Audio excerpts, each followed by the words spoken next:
Today we're going to cover V-sit or L-sit to handstand, right? So here I'm doing it with blocks. Later I'll also show you without blocks. And I'm going to show you all the little tricks that I practice to get from V-sit, L-sit to handstand.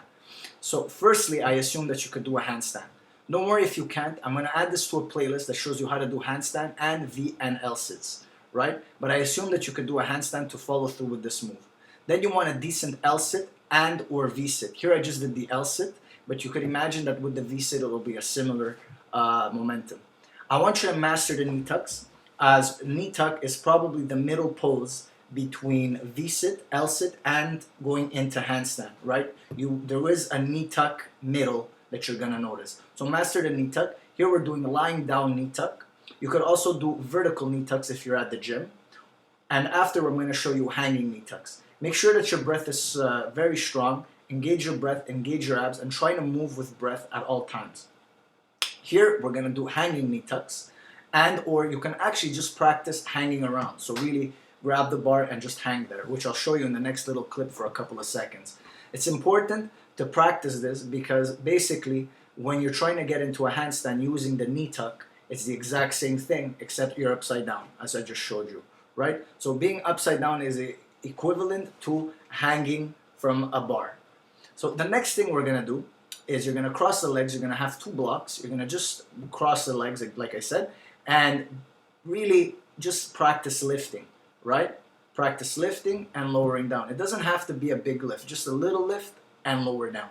This next one, you push your hands on the block again. You bring your buttock back and you come forward, back and forward, back and forward. To get this momentum, I'm going to show you in this clip, you have to pretend that you're like being punched in the stomach, so your belly's hollow throughout the whole way through. Belly being hollow, you might lose your breath, come back to your breath, but keep the belly hollow.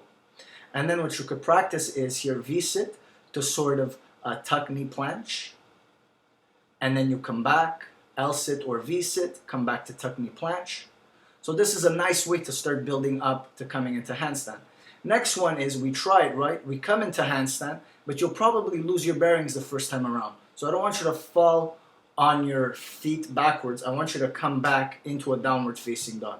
So here what we do is we put our feet right next to the wall and we lift into handstand, and you could use the wall as a protection. Obviously my alignment isn't good because I'm trying to put my feet on the wall, but you guys get the idea.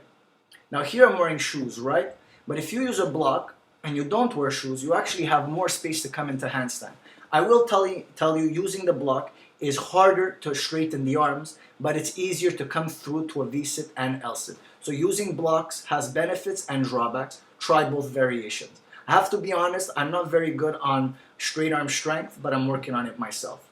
Here again, I have the shoes on, right? So I go into my knee tuck planche and I try and make it all the way up, and then I lower down into V-sit or L-sit, and it went pretty smooth, but again, the shoes got in the way from having a smooth conversion.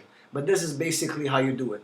So try doing it with or without shoes, with or without a block, and that's it. I hope this tutorial is very helpful, guys, and namaste. I love you very much, and visit me on my website.